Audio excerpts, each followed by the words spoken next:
I'm thrilled today to have Michelle Reines with us. She is a speaker, author, coach, entrepreneur, founder of MDR Coaching Consulting, Inc., and most importantly, creator of the Unconventional Badass Leader brand. So, of course, I had to talk to Michelle. Now, early in her leadership journey, Michelle admits she was a terrible boss, otherwise known as an ass, who was oblivious to the impact she was having on other people. And like others, she didn't understand how to lead, but she very quickly learned to appreciate the profound impact on the unconscious leader has on people, teams, and organizational health and performance. So the significance and value of a team became abundantly clear, as did the critical importance and necessity for her to immediately begin evolving as a leader. And this painfully humbling experience set the course correction for what would become a lifelong hunger for Michelle's leadership growth and contribution, a self-prescribed prescription that she shares through her 12 leadership lessons. Michelle, thanks for joining the Go for Launch podcast. Thanks so much for having me on. It's a pleasure to be here, Brandon. Yeah, absolutely. Well, you sound sweet, so we're going to find out why you're a badass here in a second. But I always start by asking my guests, where are you in the world today? Today I'm in Southern California, which is my home, but originally I really identify with being a Midwestern gal out of Chi-Town in downtown Chicago. That's where they still own my heart there. All right. Yeah, Yeah. Chicago to Southern California is a little bit different in Big climate, difference. politics, you name it. But that's great. Love the California coast. Yes, I love California. I love all the fact that I can play year round and I don't have to be sequestered during the harsh winters, but you can play in the winter too. Just get a snowmobile and go out there and have some fun. That's right. Well, let's start back to the top of your career where you said you were a just self-described ass as a boss. So how long were you kind of acting that way, Michelle, before you realized it? And was there any kind of aha moment that came around that time? Yeah, definitely. I would love to take credit for the aha, but it really was more of an abrupt wake up when I experienced a sudden walkout on my team. And so I was oblivious. So as you mentioned in the intro, I was an unconscious leader, and worse than that, I was a micromanager. I wasn't the type of boss who, yelled at my people, was abusive, but there's a different type of abuse. And when we overmanage people and we hover over them and make them feel incompetent and that you don't trust them, that erodes trust on the team. And it also lowers their professional esteem and it starts to make them really doubt themselves. And they don't really want to, I shouldn't say they don't want to play to win for you. And that's exactly what happened with me. They conspired and had a meeting and basically decided to tender their resignations all on the same day. Oh my gosh. And so I was that bad that they actually wanted to send a very powerful message to let me know that they just where I could stick it and what they thought of me. And it was a blessing and a curse from the standpoint that it's never easy to choke down that much humble pie all at once. But a blessing because I needed that wake up call. Like many leaders, we need to understand what's not working even more so than what is. So it was a large team that walked out and sent the message to not only me, but to the corporate headquarters that I didn't know what I was doing when it came to leadership. So did they in fact all leave, or were you able to convince any of them to stay? No, they didn't stay. They had already secured other opportunities. And the worst part is this was in downtown Chicago, and so they were unionized. So that put me in quite a precarious position as a young up and coming manager, because I certainly wasn't a leader, in having to deal with union negotiations and the feedback that I had. I mean, I was really in the hot seat with the unions and well-deserved on my part. And so I had to learn, how to restore relationships or build relationships, and more importantly, rebuild bridges to have them trust me and can even consider putting other workers in their place, because I couldn't just go out and hire people off the street and cross the union lines. I needed to find out how to create a win. And it started with me looking in the mirror and really understanding, well, lesson 2 in the book is stop, drop, take a selfie. So that's exactly what I did. Even though the selfie terminology wasn't there then, it's exactly where I started. Now, you mentioned that you were a part of a larger company at the time. What did the bosses above you think? I mean, they obviously were probably pretty concerned. How, and you kept your job through that Well, this process? is where it gets really interesting, and it's really a testament to the powers that be. I was a lot of people fall prey to what's called the Peter principle, where you get promoted to your level of incompetence. Mm-hmm. I was an A+ performer. I was a high performance sales associate for a very large company in the in the Atlanta market, so the Southeast. And I was putting ridiculous numbers on the board. My biggest goal was to double their top performers number in 30 days, and I did that. And so that's what earned me the opportunity to be promoted. And I mean, we've all been guilty of it, or know someone who has experienced that, where you take a great person who's really great in one position and suddenly you put them in charge of people thinking that they'll be great leaders. And so in my case, that's exactly what happened. I was promoted into a leadership position, and I went in with that same kind of driving force and tenacity that I had in sales with managing a team. And it didn't resonate. It didn't land appropriately with the team. It was too intense and very results oriented. And here's the confusing part, and this is where it gets really tricky for organizations and for teams, is it can go undetected for some time. I was lucky that they reared their heads and retaliated, because on paper we were winning. Month over month, this all happened it definitely happened within the first 12 months of my position, but I think it was closer to 6 months when I experienced the walkout. It may have been somewhere between 6 and 12. So on paper, we're high-fiving, and as far as the corporate headquarters would be concerned, we're killing it. We're getting it done. And so that's the tricky spot, right? Where you look good on paper, but the reality is there was a great human capital price that was being paid. And the worst part was that I was oblivious to the fact that I was even creating that type of collateral damage, because my metric was, were we moving our needle in the right direction when it came to results, and not at what price we were doing that. And again, I was not an abusive leader as far as verbally abusive, but I was abusive in a lot of other ways.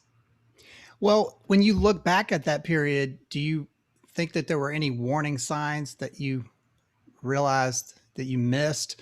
Did people come to you at any point in time and say you're overbearing, or give you any No. feedback? They just kept it to themselves. Interesting. Yeah, that's, again, it goes back to my mirror. And I want to follow up with a question that you originally asked: what did the powers that be do? And Mm-hmm. then I want to come back to this.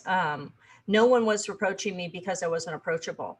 I Mm. was so intense and so hyper focused and so nitpicky and looking for needles in haystacks, not acknowledging any wins, just, really focused on the end goal, which was to be the best manager and get all the accolades. So I was a take credit type of mindset versus give credit. And I didn't give any praise. And so it was really unbecoming, certainly from a leadership standpoint. And then when it came back to that question on what happened, the organization, the person who recruited me and moved me up from the Atlanta market, obviously that was a tough phone call I had to make to let them know that my team just piled their letters on the desk and were out. And I had relocated. So they had relocated me from the Atlanta market to downtown Chicago. I had housing included. So losing my job would be losing my home. Mm. I was a kid, so I didn't have a savings. I just had, just enough to get by, even though I was in a high position. It was a big promotion for me. And so they made the decision, and he took responsibility for failing to support me and said, I'm going to give you one more chance, but this time, you really have to get this leadership thing right and figure it out. And the challenge was, this is the 1990s. So Mm. it wasn't like today where we can just, Google something Yeah. or go down and get a ton of books on how to lead people and build teams. That we didn't have that. It was still quite top down. The challenge then in the 90s was, as a woman, you just come off like a, bitch, Mm. and it doesn't resonate well. And so the first two books I picked up to start, my journey on learning how to lead was Stephen Covey, The 7 Habits, Mm-hmm. and then Ken Blanchard's 1 Minute Manager. And really, there weren't a whole lot of things that I discovered that would resonate with a 25-year-old at the time. Yeah. And I didn't have any mentors. I was out there on my own. I didn't know a soul. And so they gave me they took a chance on me. And I'll tell you what, because I was a top performer and I took immediate responsibility for it. I mean, I realized that not only was the walkout obviously my issue, I didn't make any excuses. I owned up to it and said, this is on me. This is, I'm the common denominator here. I'm the problem. And so I think that definitely influenced their decision to give me another shot. And I was hell bent on making sure that they didn't regret it. Good. And so you stayed with that company for a while after that as well? Yes, I did. And I actually hired in a new team. And then on day one, had a sit down with them and told them what I did to the last team, because I thought it was important that they hear it from me. That was a tough conversation. And I also, at that point, declared my hope for this team is that we would, formulate a team of musketeers, and that we'd have each other's back. And to your question or your comments earlier, where you asked me, did anybody come to me and the approachability conversation? And I let them know right away that I think it's really important that they give me feedback, and that I will make sure that I'm approachable, and I'm going to ask for feedback regularly. And then I set the expectations for how they were going to treat one another, and how we were going to, bond, and what my vision was for the team. And they were on board, and it wasn't like I was fixed. It doesn't work like a magic wand as much as I would love to say it does, but I became very self-aware. And then I didn't trust myself. So I worked really hard to figure out, how do I get people to get up and want to play on my team in the morning? And that became my primary focus, and paying very close attention to learning about body language and tonality and all of those warning signs that you mentioned earlier, that they just, blew by me. I was oblivious to even being concerned about how somebody else was perceiving me. I was just the boss, right? So you're going to do what I say because I'm the authority. And that will work, but it will only work for so long. It's not sustainable, and it's not healthy. Yeah, I think the key learning lesson here for a lot of the listeners, Michelle, for what I'm picking up is that, and I've been in similar situations where stuff goes on for a long time and people don't come and talk to you about it. I've been in that spot where I was the one going to the boss quitting at some point. And I remember this one particular boss was just completely taken aback, had no idea I was unhappy, and was really shocked that I was even considering leaving. I'd been at this company for a number of years. I was in a leadership position, making a good salary, corner office, all the trappings. It all looked good, right? Yeah. And he missed so many signs over really almost like a 2-year period. When I made the initial decision, I'm going to start freelancing, which then led to ultimately like me developing an entirely new business that I walked out the door with. Right. Yeah. And Yes. so he probably would say similarly, he missed the warning signs. Yes. But the reasons why is because he wasn't asking me the questions, right? He wasn't, I was actually going to him proposing different things and he was brushing me off. That was part of it, but he was missing stuff, right? So anyway, that's the key lesson. And I think you learned that on part 2 of that journey, is that you are upfront with people. Here we go. We're going to have some fun background noise, which Sorry. That's my Yorkie. No worries. Yeah. We got a couple Cavaliers. 3 pounds of tear. Yeah. Our Cavaliers may pipe up here too, but yeah. So what was cool is that you recognized, but then with that second group, sounds like you started from day one saying, I want you to come to me with any concerns. We need to have this conversation. That's the lesson people need to take away right now, especially if you think you're a great boss and you might be in that oblivious zone. You need to go start asking your folks like, hey, I need you to be upfront with me. I'm not going to let you go if you tell me something harsh. I need you to tell me the painful truth, and start asking some questions like that. Right. I mean, that's where it really has to start, because otherwise you could have that type of revolt.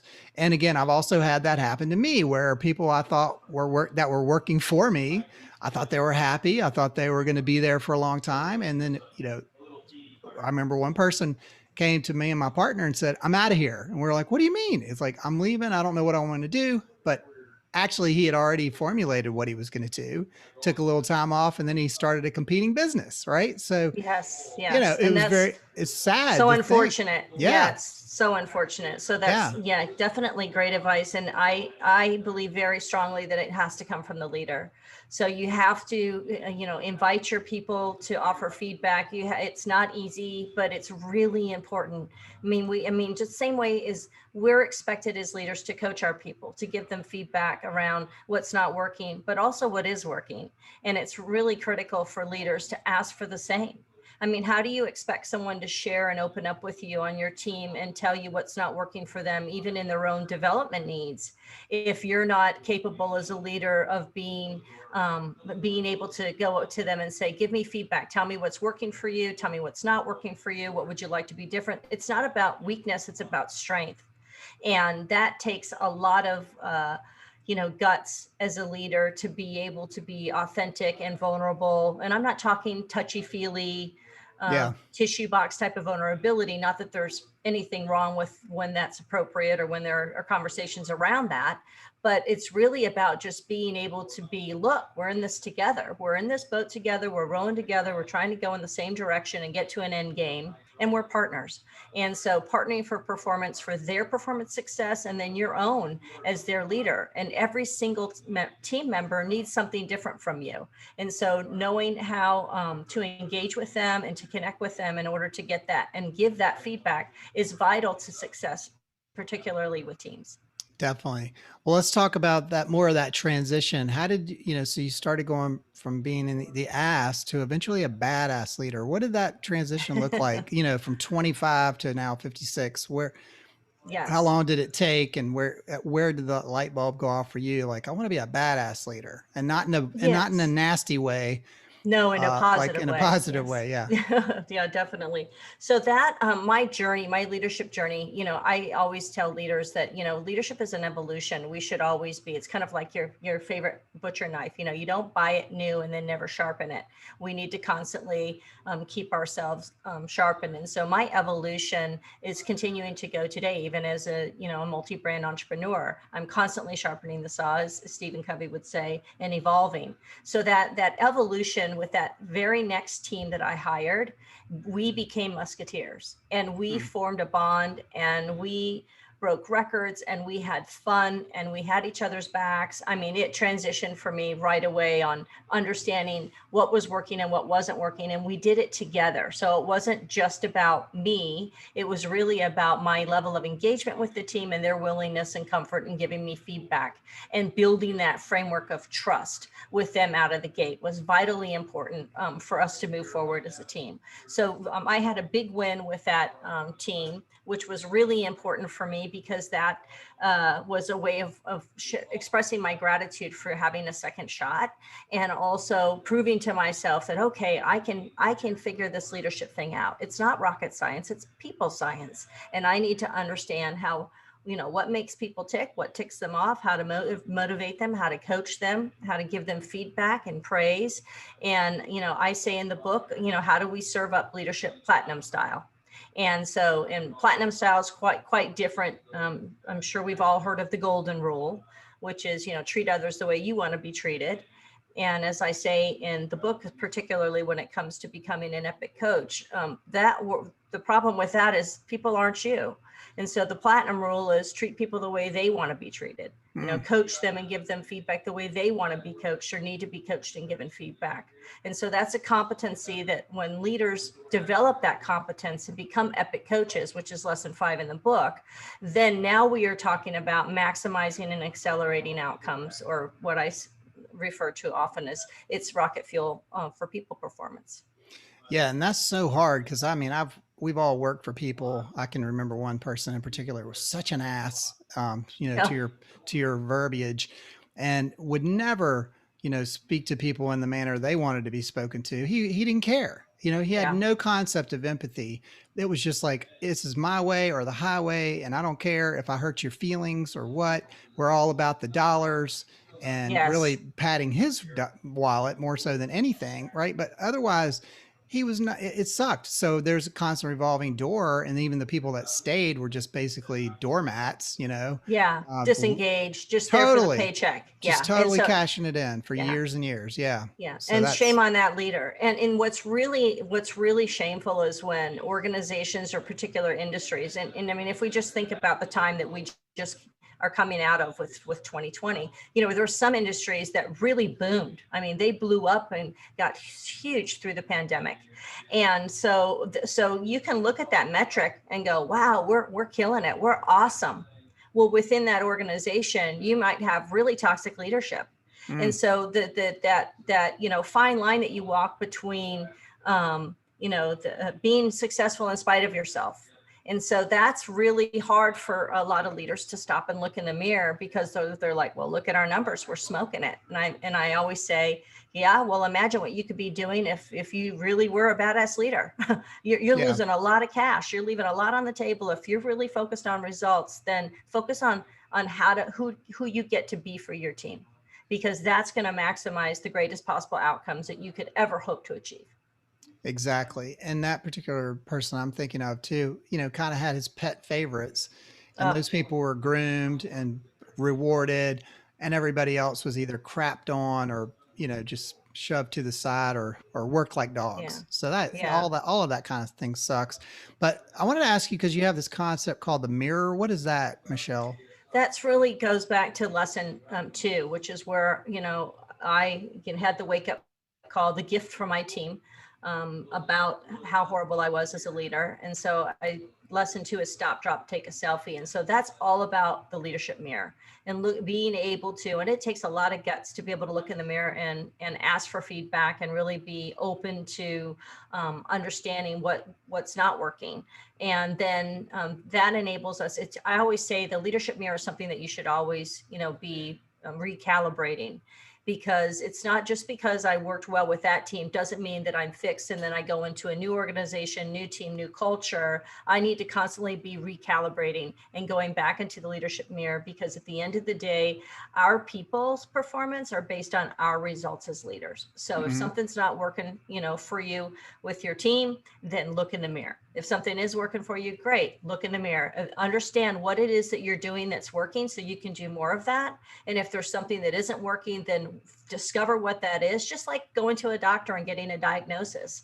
How the heck can you expect to treat an illness if you don't get a proper diagnosis and understand what treatment plan is needed? Same thing as leaders. We need to self-diagnose. We need to ask other people to diagnose us, and then get that feedback. A lot of people like to use 360s. I like 360s. There are a lot of other tools in my toolbox that I also leverage, but feedback is incredibly important, and such a gift to be able to get that, because you can do something with that, and then adjust that mirror and make sure that you're serving your team, so that you can then maximize your performance results. I love all of that, especially this concept that you said, calibration. I think of like the GPS, right? You don't just, I mean, you set your course when you start off for, I want to go from North Carolina to California. Tell me how to go. But the GPS is not static. It is constantly moving and in motion, and, you know, triangulating with the satellites and figuring out, where am I at this moment? And 10 minutes from now, where do I, you know, need to be? And what are the obstacles in the way, et cetera. But a lot of people, I think, Michelle, and you probably know this more than anybody, especially leaders, they just get this fixed mindset where it's like, hey, I've been doing things this way for a long time, and I've been Oh, you very bet. successful to this point. So I'm going to just keep plowing ahead. Uh, and I don't need to worry about, don't tell me what my style is like. I don't Mhm. need to stop and think about it, analyze it, get feedback. It works for me. But like you Yeah. found out, that might be true in your head, and Right. everybody around you is going, you know, I hate this person. The job Yeah. sucks. I'm not happy. They work me to death. They don't give me credit. And secretly they're thinking, it's the second I get a chance, I am out of here. And not only Yes. that, they're probably going to badmouth you and all Hmm. that. And you don't want that. So No. what's, I was actually curious, Michelle, to ask you, of the people that walked out on you and you're 25 years old, now 25 years later, roughly, did you ever reconnect with any of them for any reason?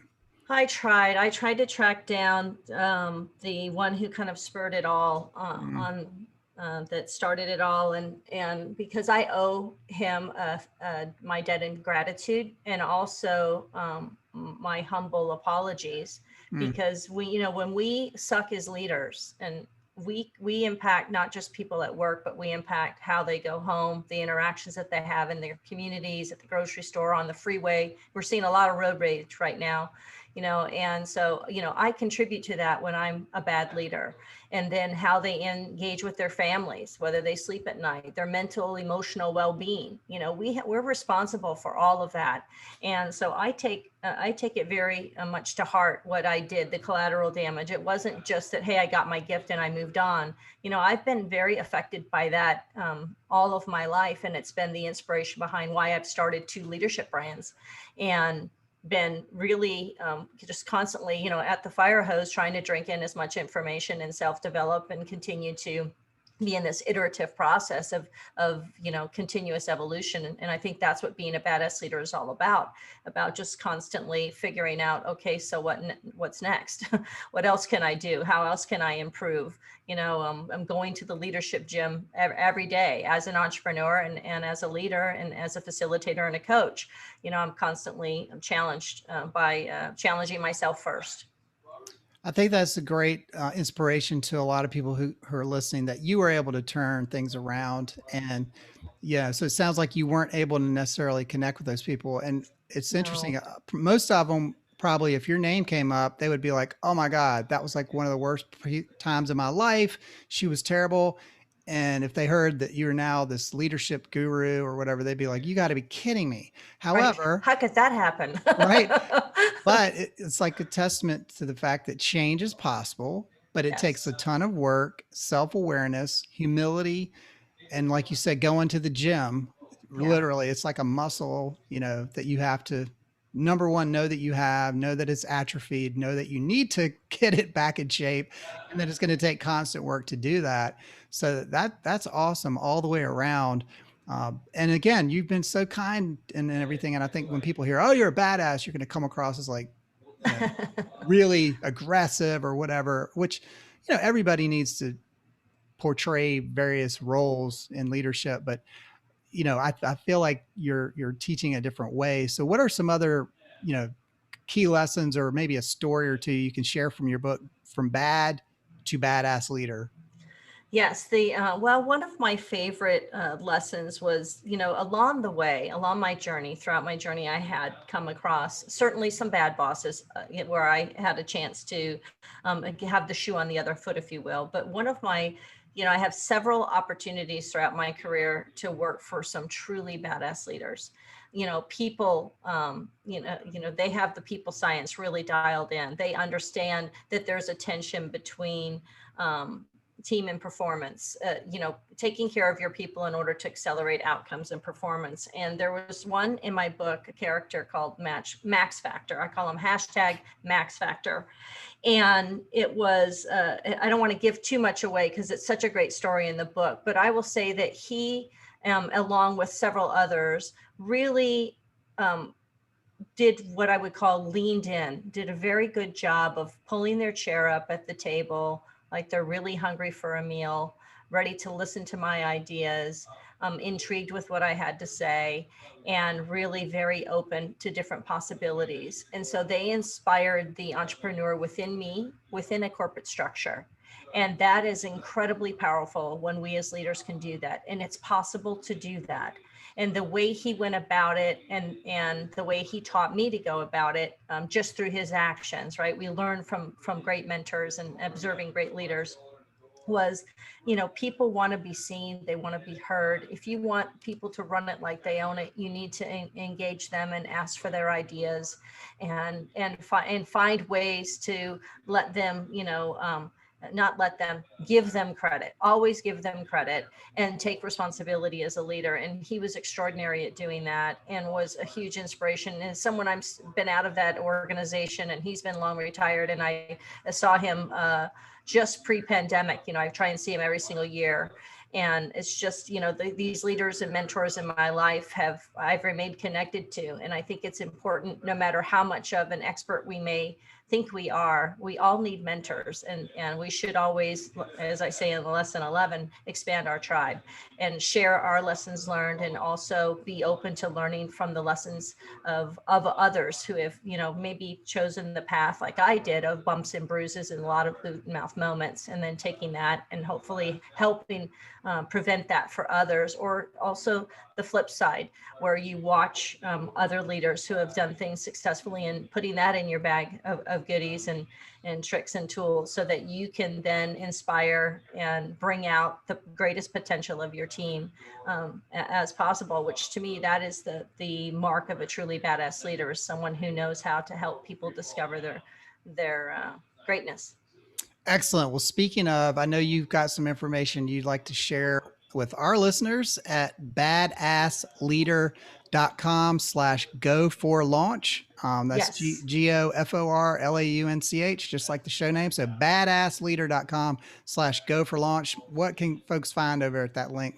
Well, there's a complimentary first chapter of the book called Don't Be an Ass. So you can dive into that one right away and enjoy the full details of the story. And then there are some cool screensavers. So if there's one particular lesson that you're like, wow, that's a lesson I really need to focus on. Maybe it's becoming an epic coach, or maybe it's creating the struggle.